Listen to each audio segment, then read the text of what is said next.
Hello there, I'm Dan Murrell. And I'm Roth Cornet. And Roth, I feel a disturbance in the force as if a million reviews were all published at once. Yay!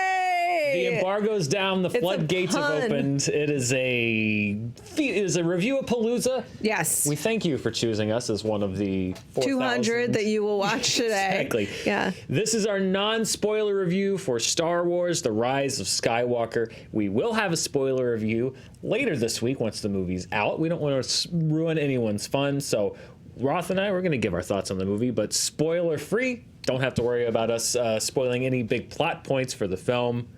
Roth, the episodic saga, not to be confused with the Star Wars stories, not to be confused with the Star Wars TV shows, not to be confused with the animated shows. Or the comic books. Or the comic books. The Skywalker saga is supposedly coming to a close with episode 9. What did you think? So I would like to do something here that's a little bit meta and refer people to the past for a moment. Mm-hmm. If you check the tape from our review of The Last Jedi, which is not the last time I will mention that name in this review, but I certainly will refrain from other shows that we do together, Dan Murrell, out of respect for you and your wishes. If you check the tape, the thing that I said there, and I remember I said this a number of times because I was also on Press Play that week, so I've gone back and I've listened and said, this is going to feel very odd. This movie, The Last Jedi, is going to feel very, very odd as set between two J.J. Abrams movies. And the reason for that is that Rian Johnson and J.J. Abrams are basically opposite filmmakers. And that's what I said a few years ago, and I feel that way ever more so today, because one of these filmmakers in J.J. Abrams, and I can identify it to a line that exists in the franchise, which is kill your past. Rian Johnson believes that line. I believe he does. What he does as a filmmaker, typically speaking, is play with form. He plays with tropes. He subverts tropes. That's his style. He plays with genre. JJ says celebrate your past, embrace your past, revere your past, almost with a sense of religious awe. And in his case, his past is George Lucas. Those are his Jedi masters, and Steven Spielberg and filmmakers of the era that he grew up in, right? And so what he's doing as a filmmaker is honoring those tropes and leaning all the way into them. Ryan's leaning all the way out. And then also in terms of the storytelling, I think that Rian Johnson is challenging fans. He's challenging the givens of the universe of Star Wars, and he's trying to have a conversation about them, particularly things like bloodlines and the inevitability, like whether all of us are in possession of the Force or not, which Lucas himself went back and forth on with midichlorians. And I think that JJ sits somewhere in a question of that, but he's not servicing fans, in my opinion, so much as he is one. And he's actually servicing himself. One thing that God damn it. One thing that you cannot question is that he loves Star Wars. But there's something about the alchemy and the magic of those first 3 films that were born of George Lucas having this crazy idea that was so clear in his mind, and then a bunch of events, happy accidents came together. Different directors came on board, different storytellers influenced. Harrison Ford ad-libbed on set.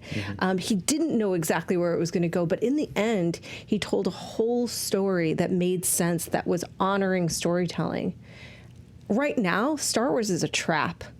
Because it is a trap because it's not about storytelling anymore. It's about, are you doing a Star Wars or not? It's in a conversation with itself. It's in a debate with itself, almost like Rey and Kylo. Like, they're opposite forms of each other. These two filmmakers, this series is opposite forms of each other. One of these days, I'm going to write an entire book about how all of these films kind of echo phases in filmmaking. Right. I did not like this movie. By the way, I just want to note the brilliance of the fact that I went on some long diatribe about like filmmaking and opposites and metaphors, and you're like, yeah, didn't like it. Did not care for the movie. I didn't care for it for all of those reasons that you just said. With respect to the fact, I know that particularly JJ, as they're making the rounds promoting this movie, they have to say, and JJ said, like, well, you know, these stories seem so different, but in actuality, you know, Rian and I talked and we talked about, you know, getting his story to where I'm sorry. No, you There is no, watching these two films, there is absolutely no way in my mind that these two movies could ever have in any way been intended to lead into one another or to follow each other. They're an argument. They are completely opposite. They are diametrically opposed to each other, and not diametrically opposed in the way that I get the argument, and I agree to it somewhat with the fact that, the whole kill of the past thing is Kylo Ren's thing in Last Jedi, and the movie itself may not be making that statement. I don't mean diametrically opposed in that way. I think that movie is absolutely making that statement, but let's not review that movie. Good God, I am not going to relitigate Last Jedi. I swear to God, I can't do it. What I'm saying is that it's not in the sense of this movie is an answer to the previous film, and the previous film set things up in this movie no. This movie is a complete refutation to the stated philosophy of the last film. The opening credits for this movie, the scroll, if it were a conversation, if you were telling a story, it should have said Episode 9, The Rise of Skywalker.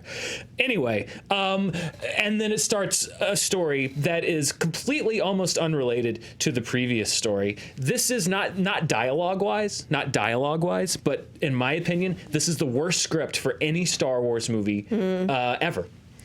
Because the first 45 minutes of this movie are them basically doing a second movie in the first 45 minutes of this movie that sets up the end of this movie, because the last movie didn't really set anything up in this movie that they wanted to. And it's a continuing series of ways for they're trying to get their way into the corners of how this movie can make sense telling this story that they want to make in the context of the last movie, which makes no sense anymore in the context of this movie that they are going to make. The hope was that, Rian Johnson took a lot of big swings with The Last Jedi. And what we talked about, and one of my major things is I was trying to settle on where I was going to be ultimately with that film was, okay, you know what, these were some big departures, but let's see what they do with it. And what they did with it largely is to either ignore it or go back and undo it in some ways.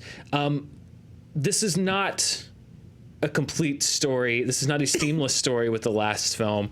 And I have defended Kathleen Kennedy, and I think that she takes a lot of heat that is not fair to her.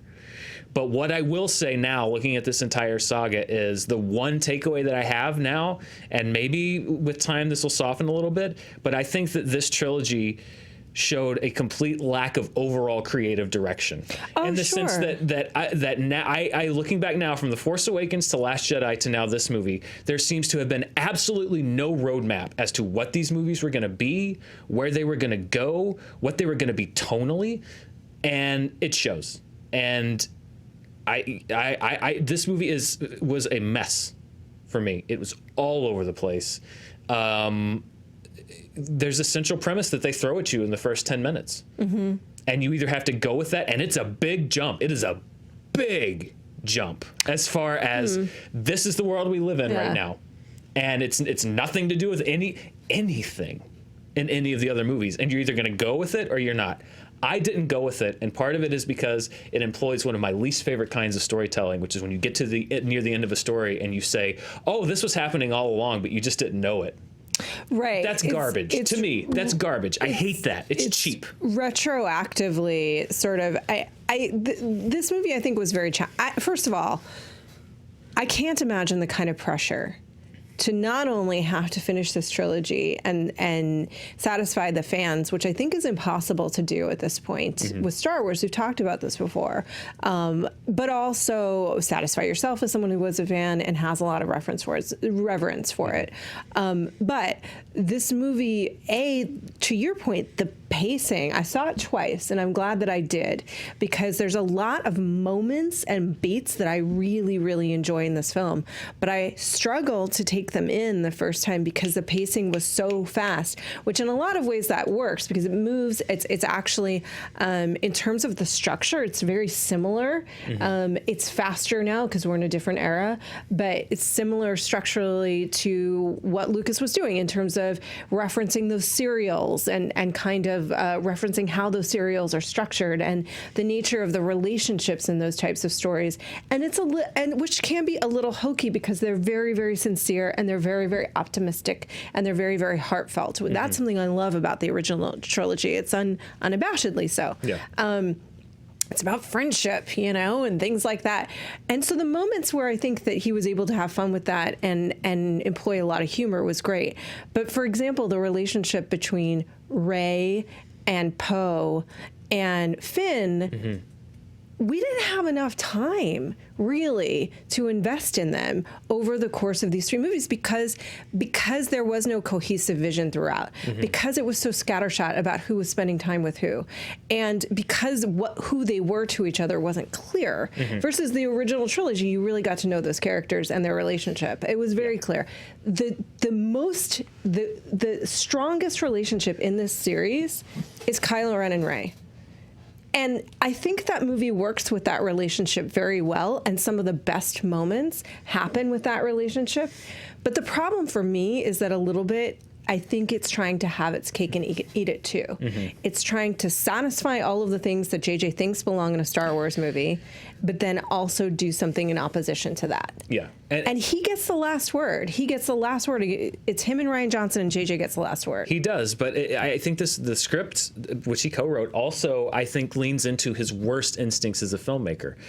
My least favorite side of J.J. Abrams, which is this idea that everything's a mystery and storytelling is puzzle solving. I mean, within the first 5 minutes of this movie, there's a little mystery box that's open. Oh, yeah. And then there are like 8 things. This actually layers a few of my least favorite types of storytelling. One of them is this was happening all the time in the background, but nobody knew, and everyone knew, but no one said anything.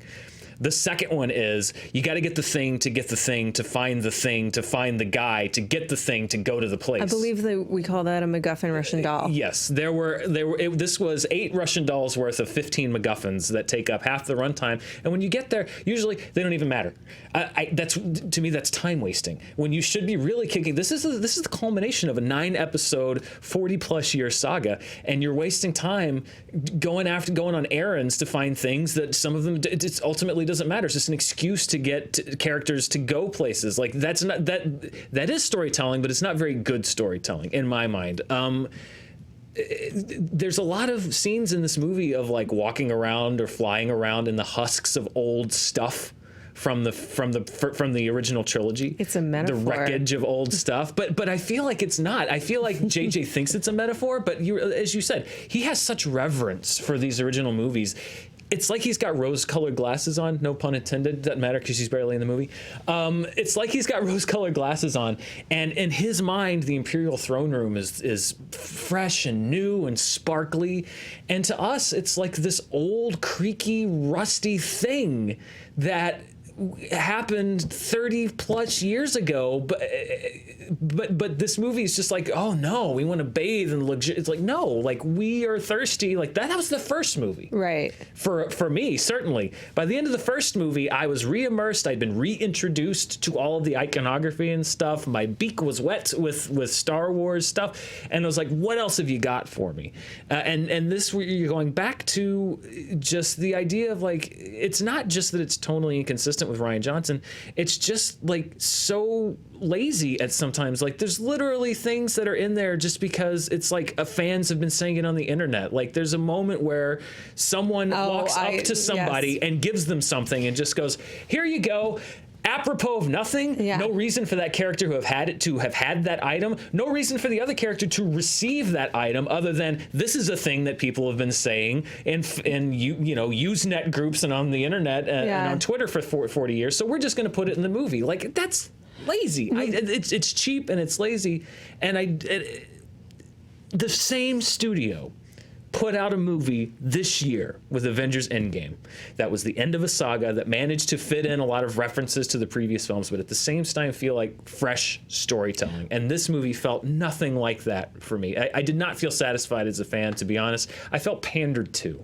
Well, but I think the difference between those things, to our original point, and I just had this discussion with somebody else, is that what Avengers had, and I've said this a lot before, and people just don't want to hear it anymore. I get why, but a person a person does have the vision there and has had it for 22 movies. Yeah. And that's Kevin Feige. And I'm sorry, as much as we should and credit all of the other directors that come in and do great work in that world, he owns the world. He has created, I mean, he didn't create the Marvel universe. I get that. But that cinematic universe, that is his vision. It is a singular vision. He knows what he wants. He learns from the mistakes. There were mistakes along the way. He had the time. He had 22 movies to get to this point. But it is earned, and I think it's a great movie. But with this movie, I agree with you. This fan service is almost, if it wasn't JJ, who I really do believe loves Star Wars, it would almost feel aggressive. You know what I mean? Like, it would almost feel as if it's sort of like angry, you know, because like it's mocking us. Like it's mocking us because it is checking internet boxes. It's like checking internet complaints about things that we didn't see or that weren't resolved throughout the course of these 9 movies. Yeah. And it's sort of checking them off a list in an almost perfunctory way. Yeah. But that said, I saw people being elated by it. It did work. It did. And no, there were claps. There was claps in the audience. And I'm not saying that with judgment, by the way. I'm not. He knows that there is a certain slice of the audience that they're good with that, and that's fine. I mean, this is, you know, these are personal preferences always, and you know, if one man's cheap reference is another person's satisfying reference, so. I think that a lot of Star Wars fans are going to really love this movie. I think they're going to enjoy the ride. I think that they're going to enjoy being immersed in that world. I think that they are going to enjoy sort of the things that are there to please them, and that's fine. I actually truly hope people love it, because whenever you go to the movies, you want people to love their experience, particularly if you've been invested this long. I just recognized coming out of that movie that the place in my heart, and it's not because these are perfect movies. Those first 3 films are not perfect movies, not by a long shot. But there's something about them that feels just pure to me. It just feels like it came from someone's heart and their imagination, and whether it's imperfect or not, it ended up being this perfect story. Yeah. That resonated like super deeply and emotionally. And there's an event, to your point, that moment threw you off. There's a moment that should have shattered us as Star Wars fans in this movie. And it doesn't get any time to breathe. There's no time to take anything in. I felt nothing. And that's new for me. Like, you know, The Last Jedi, I've said, like, I loved some moments in it so much, and just the light speed attack when it cuts to the silence, that moment of Kylo and Rey teaming up with I mean, there were some amazing moments, and there's some good moments in this movie. But most of the movie, I felt it was a new feeling. I felt mostly apathy. Occasionally boredom. I chuckled a few times. Oscar Isaac is the star of this movie for me. I think that he comedically, and I mean, like, he was doing stuff. Sometimes he's almost a silent comedian. Sometimes he was hilarious in this movie. I wish that the rest of the movie had been written as well as his character was written in this movie. But largely, I just kind of sat there and watched it, and it's like, okay. It's weird. That's a new experience for me. I'm not used to that happening. And I think it again speaks to this idea of, I can see the seeds of how this could have been a really good conclusion to a trilogy, where the second movie was the first hour of this movie that was obviously JJ and Chris Terrio wrote the script, and obviously I'm sure the creative team at Lucasfilm, setting up the movie that they wanted to end. But that's not the world that we live in. We live in a world where, you know, storytelling to me matters a great deal. And I don't think this was, I didn't think that the second one was a well-told story, because I felt it was very incongruous with the previous film. I think this one even more so, because not only is it a departure, it's a refutation of the previous film, which some people will like because they hated The Last Jedi. Yeah. But even if I disagree with a lot of what happened in The Last Jedi, there is also a thing is consistency in storytelling.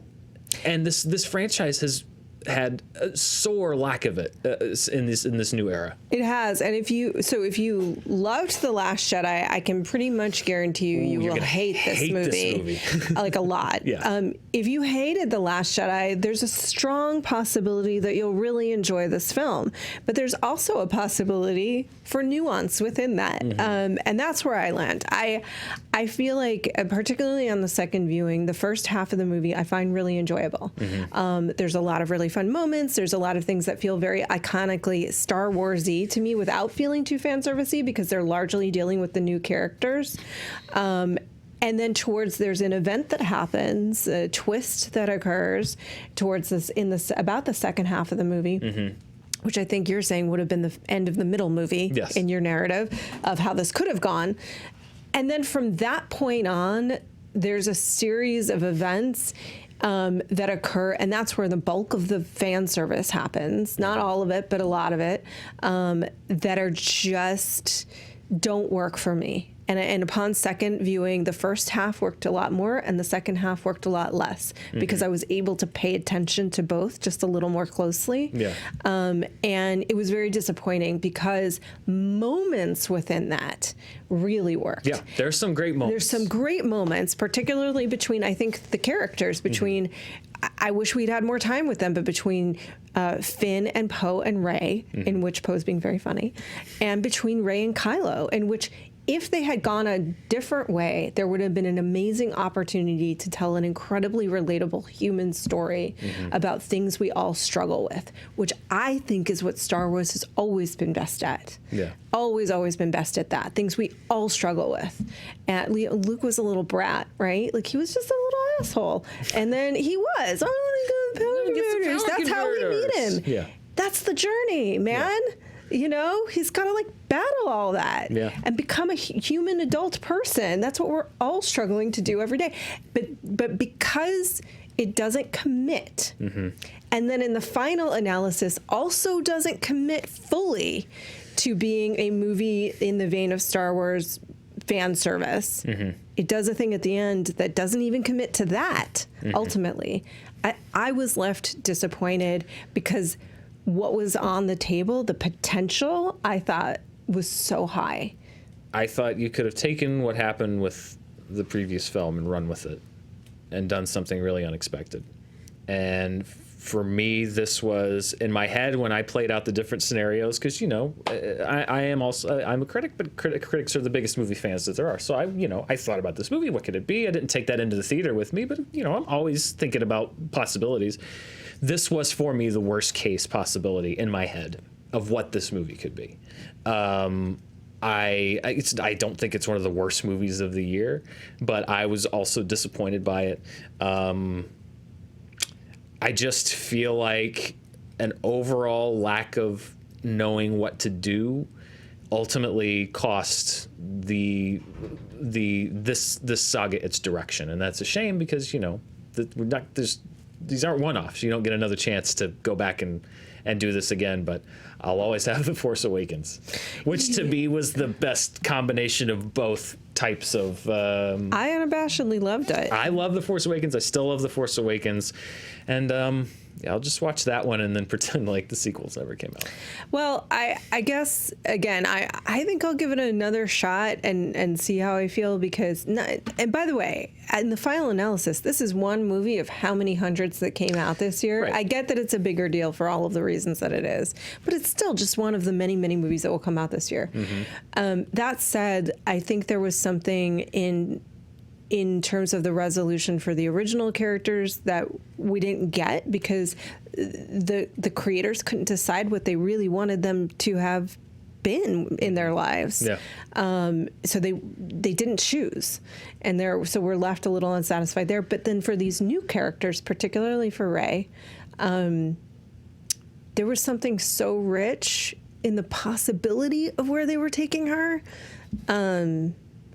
I lament that loss a little bit. She ultimately becomes a function of the plot in a way that doesn't really help her character-wise, and that's a shame, because I agree that because there's a lot that's cool. There is a lot that's cool, but it's just so it's so wrapped up in this idea of like the answers, and there's even stuff that like they fold in. Like there's a character that keeps hinting at some big secret that they have. Yeah. It's never addressed. Well, I think we know what it is, but we'll talk about that in the spoiler. I know what that secret is. But again, it's that whole thing of like mystery is storytelling. It's like, no, it's not. Storytelling is storytelling. Yeah. Mystery can be an element of it, but clues and hunts and quests and searches and stuff, that alone cannot tell a story. You've got to have something more to it, and I just don't think this had that much more to it. Well, you have to have the human journey, and the human journey, particularly in a saga like this, which is meant to be like a parable to some degree, right? Has to have an arc that makes psychological sense, and they are in a psychological and philosophical debate with each other, these movies. They are. So that it's hard for us to feel anything but like this again. I was telling you as we were, I think, walking out or walking in, I forget, but, you know, our last two honest trailers for these, just because of the state of fandom, usually lowercase f fandom, has been this ideological debate between the old honest trailer voice and John Bailey, the new / current honest trailer voice. And little did I know that was going to be the movies themselves. Yeah. It's literally those two voices bickering with each other, and I think the audience unfortunately kind of got lost in the middle. I think so too, and there hopefully, and so did the characters. So hopefully, there will be talking about this more. I think there's like really interesting conversations to be had, whatever you feel about it. There's exultant moments in this movie that I loved seeing, and I think people will love also. I have a lot of problems with it in terms of the characters and how they ultimately were treated. But I am totally open to other point of views, and I really mean that on this one, because I'm just not like attached. Yeah. So I hope we can have healthy debates that are nice and thoughtful, because there's a lot to talk about that's really interesting just about how filmmaking works between these three separate trilogies. It is a fascinating. The tell-all book on this in 20 years is going to be the best book ever written, because it's going to be amazing. Because the first one is like this scrappy guy with this idea, and then it becomes this thing, and it's magic. And then the next three are, he didn't have anybody to tell him no. He had no opposition. And then this was this, and we'll figure out what this was over time. My final thought about this, and we'll talk about this in spoilers, is like the ultimate resolve is where I think it really failed me. Yeah. Because it couldn't commit, even in my opinion, to what it was doing. Yeah. I think that's what it was. It's like you have to commit to a story. Yeah. And if you're going to make a departure, then I think you have to commit to that departure, and it just didn't quite do that. But that's two people's opinions. I know I saw some people, somebody did a little thing, I saw some people saying, like, don't be a killjoy for us. Like, please... if you like this movie, please do. Yeah. Please enjoy it. Please like it. There are a lot of Star Wars fans. There are a lot of non-Star Wars fans out there that have already talked about how much they like this film. That's great. Just our opinions. And I liked a lot of it. We're just two little specks on a piece of dirt floating around a galaxy the universe, far, far away, you know? Trying to manage our anger, man. I liked a lot of it. I honestly did. I liked some of it. But the parts that disappointed me. I liked a lot of it, Roth Cornet. I liked some of it, Dan. Yeah. Right at the top. But the parts that disappointed me a lot. Mightily, yes. So not quite two recommendations for Star Wars: The Rise of Skywalker, but let's face it, you know if you're going to go see it or not going to go see it. You've made up your mind. Let us know what you think after you see it in the comments below. And please, we'll be patrolling. Don't spoil anyone else's good time. We will be back later this week with a spoiler review of this movie, The Rise of Skywalker, and Roth tomorrow. It's the big one, Dan. The big one. We get a real double feature today because we started the morning seeing The Rise of Skywalker. Tonight we're going to go see Cats. Yes, those jellicles are coming at us tonight. And I know that people have been upset about how excited we are about this movie. Hey, you know what I say to that? Yeah. Don't rain on my parade, man. What if I see Star Wars and Cats in the same day, and I come out liking Cats more? What if Cats is, as our boss believes, he believes it's going to be a, quote, triumph? What if it's a triumph? It's going to be something no matter what, and we'll let you know what it is tomorrow afternoon right here on Fandom Entertainment. Thanks for watching, as always. Be nice to each other. We'll see you soon.